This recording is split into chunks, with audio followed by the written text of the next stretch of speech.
Hello, সবাই কেমন আছেন? আজকে আমি যে রেসিপিটা নিয়ে আসলাম সেটা হলো কাটা মশলা দিয়ে ফার্মের মুরগি রান্না করা। আমরা গরুর মাংস এইভাবে রান্না করে থাকি, কিন্তু আজকে আমি ফার্মের মুরগি রান্না করে দেখাবো। তাহলে চলুন। এখানে আমি একটা মুরগি ছোট করে পিস করে নিয়েছি। এটা কিন্তু ছোট পিস করে নিলেই ভালো হয়। পরিষ্কার করে ধুয়ে পানি ঝরিয়ে নিয়েছি। আর এখানে নিয়েছি 3টা টমেটো, আর এখানে আদা, শুকনা মরিচ, রসুনের কোয়া, কিউব করে পেঁয়াজ। তাহলে শুরু করছি আমি কাটা মশলা দিয়ে ফার্মের মুরগিটা কিভাবে রান্না করতে হয়। কড়াই চড়িয়ে দিয়েছি, এবার তাতে আমি তেল দিয়ে নিলাম। এবার তেলে দিব হলুদের গুঁড়া এবং কিছু মরিচের গুঁড়া।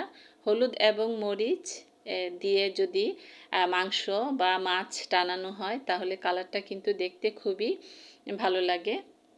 এবার দিয়ে দিচ্ছি মাংসগুলো।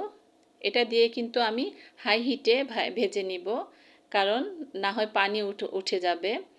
এই জন্য অনেকটা হাই হিটেই এটা ভাজতে হবে। মাংসটা যখন ভাজা হয়ে যাবে তখন আমি এটাকে নামিয়ে রান্নাটা শুরু করব। কেউ চাইলে কিন্তু মশলাটা কষানোর পরও সরাসরি রান্না করতে পারেন। আমি একটু ভেজেই নিই ফার্মের মুরগিটা একটু ভেজে নিলে কালারটা দেখতে সুন্দর লাগে, খেতেও ভালো লাগে, তাই আমি একটু ভেজে নিয়েছি। এবার আমি এটাকে উঠিয়ে ওই তেলটার মধ্যেই আবারও কিছু তেল দিয়ে নিব। তেল দেওয়ার পর এখানে আমি প্রথমে কিউব করা পেঁয়াজগুলো দিয়ে দিব।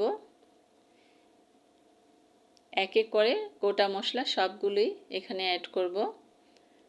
রসুন দিয়েছি। রসুন কেউ চাইলে আরও বেশিও দিতে পারেন, রসুনটা কিন্তু খুবই ভালো লাগে। আদা, শুকনা মরিচও দিয়ে দিলাম এলাচ, দারচিনি দিয়ে আমি ভালো করে মশলাটাকে একটু কষিয়ে নিব। এইভাবে একটু ভালো করে কষিয়ে নিব।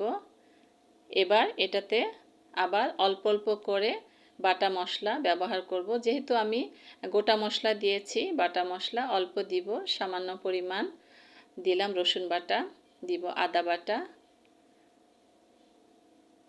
দিব পেঁয়াজ বাটা। এবার ভালো করে একটু কষিয়ে নিব।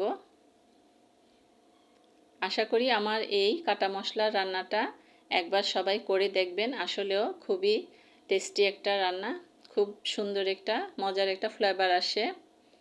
এভাবে নেড়েচেড়ে যখন একটু রসুন পেঁয়াজ একটু নরম হয়ে আসবে তখনই আমি মাংসটা দিয়ে দিব। এখন দিলাম তেজপাতা। এই তেজপাতাটা কিন্তু আমার গাছের তেজপাতা। দিচ্ছি হলুদের গুঁড়া, তারপর দিব মরিচের গুঁড়া। মরিচটা কিন্তু যে যেরকম ঝাল পছন্দ করেন সেই অনুযায়ী দিবেন। আমি 2 চা চামচ দিয়েছি। আর এই ভুনাটা কিন্তু একটু ঝালঝালই ভালো লাগে। সামান্য পরিমাণ ধনিয়া দিলাম, দিয়ে একটু নেড়ে চেড়ে জিরের গুঁড়ো দিয়ে দিব। একটু ভালো করে নেড়ে চেড়ে কষিয়ে নিচ্ছি।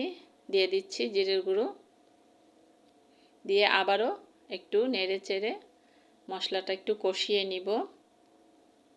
মশলাটা আমার কষানো হয়ে গিয়েছে। এবার আমি মাংসটা এটার মধ্যে ছেড়ে দিব। ছেড়ে ভালো করে একটু নেড়ে চেড়ে, যেটা করি আমরা, একটু পানি দিব সেদ্ধ হওয়ার জন্য। ভালো করে আগে মশলাটার সাথে মাংসটা একটু মিশিয়ে নিব। এই রান্নাটা পরোটা কিংবা পোলাওয়ের সাথে খুবই ভালো মজা লাগে। আশা করি আপনারা একবার তৈরি করবেন এই গোটা মশলার ফার্মে মুরগি রান্না করা। এবার আমি পানিটা অ্যাড করে দিচ্ছি। রসুনের পরিমাণ যদি এটাতে বেশি থাকে আরও ভালো লাগে। এবার নেড়েচেড়ে আমি একটু ঢেকে দিব যেন মাংসটা একটু সেদ্ধ হয়। বাস, আমি এখন এটা একটু ঢেকে দিব। আমার মাংসটা সেদ্ধ হয়ে গিয়েছে। এবার আমি এটাতে অ্যাড করব টমেটোর কিউব। টমেটোর কিউবটা অ্যাড করে ভালো করে আবার একটু নেড়েচেড়ে মিশিয়ে নিব। মিশিয়ে একটু ঢেকে নিব যেন টমেটোটা গলে যায়। একটু ভালো করে নেড়েচেড়ে ঢেকে দিব আবারও কিছুক্ষণের জন্য। টমেটোটা গলে গেলে আমি নামিয়ে পরিবেশন করে দেখাচ্ছি। আসলে দেখতে যেমন মজাদার, খেতেও খুবই মজাদার। এই যে রেডি হয়ে গেল আমার কাটা মশলার ফার্মের মুরগি রান্না করা। আশা করি সবার কাছে ভালো লাগবে আমার আজকের রেসিপি। সবাই ভালো থাকবেন, সুস্থ থাকবেন। আল্লাহ হাফেজ।